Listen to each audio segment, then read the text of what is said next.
하나님의 말씀 오베아다 1장 1절만 봉독하겠습니다. 오베아다의 묵시라. 주 여호와께서 에돔에 대하여 이같이 말씀하시니라. 우리가 여호와께로 말미암아 소식을 들었나니 곧 사자가 열국 중에 보내심을 받고 이르기를 너희는 일어날지어다. 우리가 일어나서 그로 더불어 싸우자 하는 것이니라. 아멘. 이 오베아다서는 1장으로 한 장으로 되어 있는 예언서입니다. 이제 에돔 족속과 남왕국 유다 백성들을 대상으로 기록한 책이고요. 기록 연대는 BC 586년경으로 추적할 수 있고요. 에돔에 대한 심판과 이스라엘의 회복에 대한 그런 내용입니다. 그래서 이제 구약 성경에서 이제 한 장으로 되어 있는 것은 이제 이 오베아다 한 장인데요. 짧은 예언서이지만 가장 강도 높은 심판의 메시지를 담고 있습니다. 이 예언의 메시지는 에돔이 타락할 것이고 하나님은 심판하실 것이고 그리고 회개하고 촉구하고 회복의 약속까지도 보여주고 있다는 거 이것을 우리는 알 수 있고요. 이제 이 에돔은 야곱의 형 에서의 후손이잖아요. 그런데 이제 이 에돔이 이스라엘 민족과 형제 나라인데도 불구하고 이스라엘 민족을 도와주지 않고 오히려 이 불의한 일을 해서 이제 이스라엘을 힘들게 했다는 것입니다. 그래서 결국은 하나님의 택한 백성을 대적하는 것이 곧 하나님을 대적하는 것과 같은 행위로 하나님께서 간주하셔서 에돔을 심판하실 수밖에 없다는 그런 내용입니다. 1절 말씀에 에돔에 대해서 이제 말씀하시는데 여호와로 말미암아 소식을 들은 이 소식을 오베아다 선지자가 이제 말을 하는데 이제 사자가 열국 중에 보내심을 받고 말합니다. 너희는 일어날지어다. 우리가 일어나서 그로 더불어 싸우자 하는 것이라. 이제 에돔과 더불어 싸우자는 것입니다. 그래서 여호와께서 가라사대 내가 너를 열국 중에 미약하게 하였으므로 내게 크게 멸시를 받느니라. 하나님께서 이제 에돔에게 대한 심판의 메시지입니다. 하나님이 예고하시는 에돔의 심판이 얼마나 확고하고 분명한지를 여기서 말씀하고 계십니다. 바위 틈에 거하며 높은 곳에 사는 자여 내가 중심에 이르기를 누가 능히 나를 땅에 끌어내리겠느냐 하니 너의 중심의 교만이 너를 속였도다. 에돔 족속들이 그때 거주한 곳이 산악지대 난공불락의 요새입니다. 그래서 이런 조건을 통해서 이들은 예부로부터 자기들이 보호를 받는다 이렇게 생각했고 아무리 많은 적이 올지라도 적은 수의 군사력으로 방어할 수 있다고 생각했습니다. 그래서 에돔 족속이 이런 좋은 조건을 가지고 있었지만 이것을 오히려 교만을 불러일으키는 그런 조건이 된 것입니다. 그래서 그의 중심이 교만이 그 자신이 속았다는 것을 하나님이 말씀하십니다. 어떤 것에도 복종하지 않고 자기가 최고라고 생각한 그 교만, 자신을 스스로 가대평가하는 것, 이것은 교만은 패망의 선봉이라는 것을 알게 됩니다. 내가 독수리처럼 높이 오르며 별 사이에 깃들일지라도 내가 거기서 너를 끌어내리리라 나 여호와가 말하였느니라. 그들의 요새를 하나님께서 파괴시키시겠다. 조건적으로 아무리 좋은 요새이지만 너희들의 교만을 하나님께서 끌어내리셔서 완전히 파멸시키시겠다. 이런 말씀입니다. 5절 말씀입니다. 혹시 도적이 내게 이르렀으며 강도가 밤중에 내게 이르렀을지라도 그 마음에 만족하게 취하면 그치지 아니하였겠느냐. 혹시 포도를 따는 자가 내게 이르렀을지라도 그것을 얼마쯤 남기지 아니하였겠느냐. 내가 어찌 그리 망하였는고. 이제 이 말씀을 보시면은 밤중에 강도가 이르렀는데 그 마음에 만족하게 취하면 그치지 않겠느냐. 도적이 그래도 도적질을 해도 지 마음이 만족하면 얼마를 남겨놓고 도망을 간다는 것을 말합니다. 그리고 이제 포도를 따는 자가 얼마를 남겨놓고 포도를 딴다는 것입니다. 그런데 에돔의 심판은 조금도 남김이 없이 완전히 진멸된다. 내가 어찌 그리 망하였는고 이렇게 말하실 정도로 완전히 진멸된다 이렇게 말씀하시는 것입니다. 에스가 어찌 그리 수탐되었으며 그 감춘 보물이 어찌 그리 수탐되었는고. 아무리 자기가 철저히 자기를 방어하고 모든 보물을 감춰 놓아도 도적이 하나도 남김없이 다 빼앗아 간다는 거, 철저하게 망해버린다는 것을 여기서 이렇게 묘사를 하고요. 너와 약조한 자들이 다 너를 쫓아 변방에 이르게 하며 너와 화목하던 자들이 너를 속이고 이기며 내 식물을 먹는 자들이 내 아래 함정을 베푸니 내 마음에 지각이 없음이로다. 이제 에돔과 약조한 모든 동맹국들, 이런 동맹국들이 완전히 배반한다, 외면한다, 이런 뜻입니다. 내 마음이 지각이 없다, 이 말씀은 이제 어리석은 자신감을 조롱하는 이런 말씀입니다. 에돔은 자기가 교만해서 이제 자신감을 갖고 있었지만 동맹국들이 이들을 외면하고 배반하는 이것을 보면서 네 마음이 지각이 없음이로다, 이렇게 말씀하시는 것입니다. 그래서 하나님은 반드시 교만한 자를 물리치시는 그런 분이시기 때문에 에돔의 교만은 파멸을 자초하는 어리석은 행위다, 이것을 여기서 말씀하고요. 8절 말씀입니다. 나 여호와가 말하노라. 그날에 내가 에돔에서 지혜 있는 자를 말하며 멸하며 에서의 산에서 지각 있는 자를 멸하지 아니하겠느냐. 하나님께서 그날에 하나님, 제가 아무리 뛰어난 지혜와 경험으로 세운 계획이라도 다 숲으로 돌아가게 할 것이다, 이렇게 말씀하시는 것이고요. 더 많아 내 용사들이 놀랄 것이다. 이로 인하여 에서의 산의 거민이 사륙을 당하여 다 멸절되리라.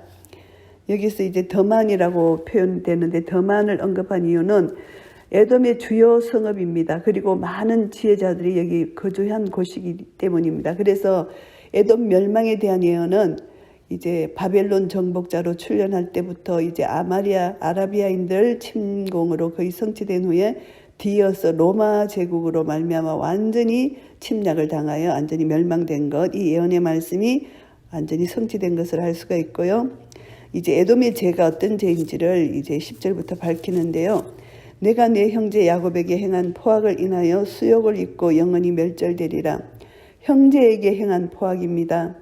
이스라엘의 형제 나라인데 이스라엘의 진로를 방해했고, 이제 그 이스라엘이 가나안 땅에 들어갈 때 진로를 방해했고, 도덕적으로 또 이들을 굉장히 불의한 일을 행했다는 것입니다. 고아와 가부 같은 약한 자들을 부당하게 대우했고, 그리고 교활한 계획을 세워서 이제 이스라엘을 멸망케 하는 그런 사악한 행동을 에돔이 했다는 것입니다.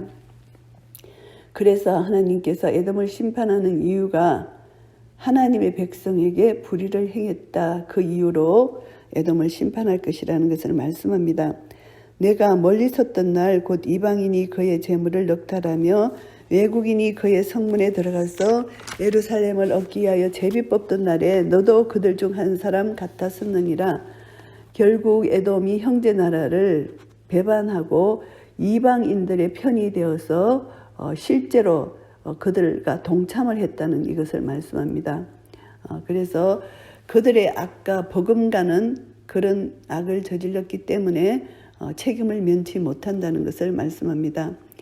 내가 형제의 날 곧 재앙의 날에 방관할 것이 아니며 유다 자손이 패망하는 날에 기뻐할 것이 아니며 그 고난의 날에 내가 입을 크게 벌릴 것이 아니라.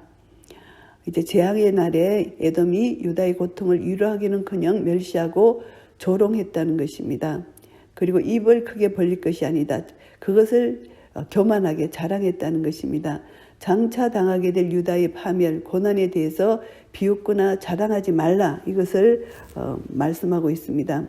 내 백성이 환난을 당하는 날에 내가 그 성문에 들어가지 않을 것이며 환난을 당하는 날에 내가 그 고난을 방관하지 않을 것이며 환난을 당하는 날에 내가 그 재물에 손을 대지 않을 것이며, 이제 미리 예언을 합니다. 이스라엘이 멸망하는 날에 이제 에돔은 절대 이스라엘을 방관하지 말고 이스라엘의 환난을 당하는 날에 그 재물에 손을 대지 말라, 이렇게 말씀합니다. 그래서 이제 에돔에게 하나님의 진노를 불러일으킬 만한 일을 하지 말라고 명령을 합니다. 그리고 동시에 유다가 당하게 될 고난의 형태를 여기서 언급하고 계시는 것입니다. 사거리에 서서 그 도망하는 자를 막지 아니할 것이며 고난의 날에 그 남은 자를 대적에게 붙이지 아니할 것이니라. 에돔에게 악을 행치 말라는 경고를 하시고요. 유다의 멸망에 대한 말씀을 하시지만 하나님께서는 이스라엘 멸망 가운데서도 남은 자를 대적에게 붙이지 않을 것이라는 소망의 메시지를 말씀하고 계십니다. 여호와의 만국을 벌할 날이 가까웠나니 너의 행한 대로 너도 받을 것인즉 너의 행한 것이 내 머리로 돌아갈 것이니라. 하나님께서 이제 심판합니다. 이것은 심판, 이것을 통해서 수치를 당할 것이다. 에돔이 수치를 당할 것이다. 그래서 에돔은 모든 것은 하나님의 심판을 통해서 너희들 모든 것이 수포로 돌아간다. 이것을 말씀하고 계십니다. 너희가 내 성산에서 마신 것 같이 만국인이 항상 마시리니 곧 마시고 삼켰어 본래 없던 것 같이 되리라. 에돔이 이제 결국은 멸망할 것이라는 것을 다시 한번 거듭 말씀하십니다. 심판으로 수치를 당할 것이다. 이것을 거듭 말씀하고 계십니다. 이들이 지내는 생활이 이제 쾌락과 향락 이렇게 취하면서 이렇게 마셨다. 술을 마셨지만 축하주를 마셨지만 거룩한 하나님의 산을 점령하여 축하주를 마셨지만 결국은 그 축하주의 잔이 심판의 잔으로 바뀌어서 심판의 잔을 마시게 될 것이다. 이것을 여기서 말씀하는 것이고요. 오직 시온산에서 피할 자가 있으리니 그 산이 거룩할 것이요 야곱 족속은 자기 기업을 누릴 것이며. 거룩한 시온산, 하나님의 통치가 강력하게 일어나는 시온산을 여기서 상징합니다. 하나님의 절대적인 거룩함을 여기서 나타내는데요. 사람의 죄는 반드시 심판을 받는다. 거룩한 산, 이것은 심판의 장소이고 하나님의 영광의 임재의 장소고 통치의 장소라는 것 우리가 알게 됩니다. 그래서 거룩한 시온산에서 피할 자가 있다는 것을 말씀합니다. 하나님이 구원의 손을 펼치겠다는 것입니다. 하나님의 그 산은 거룩한 산이고 야곱 족속은 자기 기업을 누릴 것이다. 하나님께서 유다 족속을 구원해 주실 것이라는 것을 여기서 말씀합니다. 야곱 족속은 불이 될 것이요 요셉 족속은 불꽃이 될 것이며 에소 족속은 초계가 될 것이라. 그들이 그의 위에 붙어서 그를 살을 것인즉 에서 족속에 남은 자가 없으리니 이는 여호와께서 말씀하셨음이니라. 하나님께서 야곱 족속과 요셉 족속은 불꽃으로 하나님이 함께 해 주신다는 말씀이고요. 에서 족속은 촉에 다 태워버리신다는 것을 말씀합니다. 그래서 에돔은 완전히 진멸되고 이제 남유다와 북이스라엘은 이제 하나님께서 회복시켜 주신다는 그런 예언의 말씀입니다. 남방 사람은 에스의 산을 얻을 것이며 평지 사람은 블레셋을 얻을 것이요 또 그들이 에브라임의 들과 사마리아의 들을 얻을 것이며 베냐민은 길랏을 얻을 것이며. 이제 이들이 회복의 역사로 하나님께서 이들에게 땅을 나눠 주신다는 것입니다. 유다가 포로로 잡혀가게 되고 또 북이스라엘이 아수르에게 잡혀가게 되지만 하나님 이들이 모든 영토를 빼앗기게 되지만 하나님께서 이스라엘 유다를 회복시켜 주셔서 원래 주셨던 약속이 성취될 수 있는 그런 은혜를 주셨다. 이것을 말씀하시는데요. 결국은 남은 자의 구인입니다. 북이스라엘이 아수르에게 멸망되어서 이제 나라가 없어졌고 남유다는 이제 바벨론 홀에서 기한에서 땅을 차지했습니다. 결국은 그 12지파의 남은 자들을 통해서 하나님의 구원의 역사가 일어나는 것입니다. 사로잡혔던 이스라엘의 뭇자손은 가나안 사람에게 속한 땅을 사르바까지 얻을 것이며 예루살렘에 사로잡혔던 자 곧 스바랏에 있는 자는 남방의 성읍들을 얻을 것이니라. 하나님께서 이스라엘 백성들의 포로로 잡혀가 있더라도 결국은 많은 땅을 회복시켜 주시고 차지하게 해 주실 것이라는 예언입니다. 구원자들이 시온산에 올라와서 에스의 산을 심판하리니 나라가 여호와께 속하리라. 하나님께서 이제 승리, 전쟁에서 얻은 승리와 비슷한 뜻을 갖고 있는데요. 하나님께서 이제 구원받은 자들이 시온산에 올라왔다. 이 승리의 이제 그 표현을 여기서 합니다. 에스의 산은 심판한다. 그래서 에돔을 의미합니다. 에돔을 또 세상 나라 전체를 또 가리킨다고 볼 수가 있습니다. 결국은 모든 세상적인 나라가 다 파괴되고 멸망되고 하나님 나라만이 구현될 것이라는 것을 말씀합니다. 그래서 결국은 우리 주 예수 그리스도로 말미암아 사탄의 세력을 파하시고 하나님의 백성들을 구원하셔서 하나님의 나라로 불러들이시는 이 사역을 우리가 깨달아 알 수가 있는 것입니다. 여호와의 날, 심판의 날, 그날 예수 그리스도의 재림의 날에 하나님의 자녀는 구원을 얻을 것이고 하나님을 대적한 자는 반드시 심판을 받을 것이라는 것을 우리가 깨닫게 됩니다. 오바다 1장 말씀을 정리하겠습니다. 에돔의 멸망과 이스라엘의 회복에 대한 것을 예고한 말씀인데요.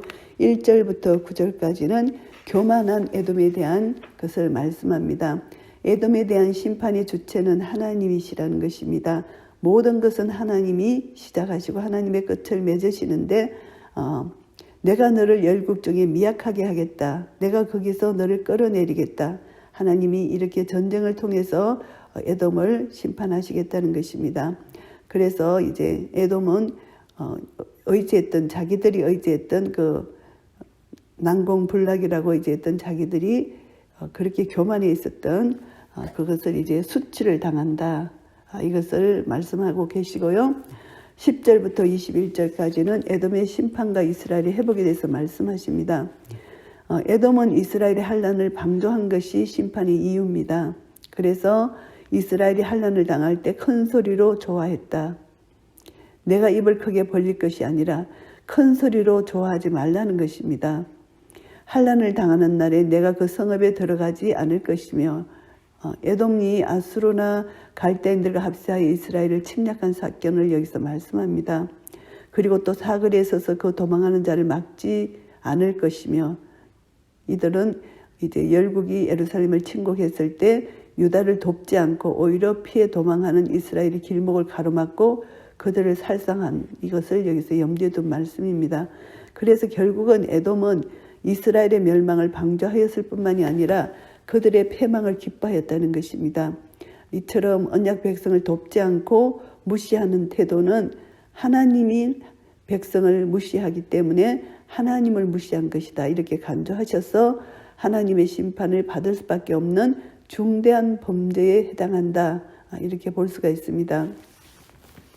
하나님께서는 이스라엘의 잃어버린 땅을 다시 회복해 주실 것이라는 예언의 말씀을 하십니다. 그래서 이제 유대인들이 바벨론 포로에서 돌아와서 이제 서서히 성취되었습니다.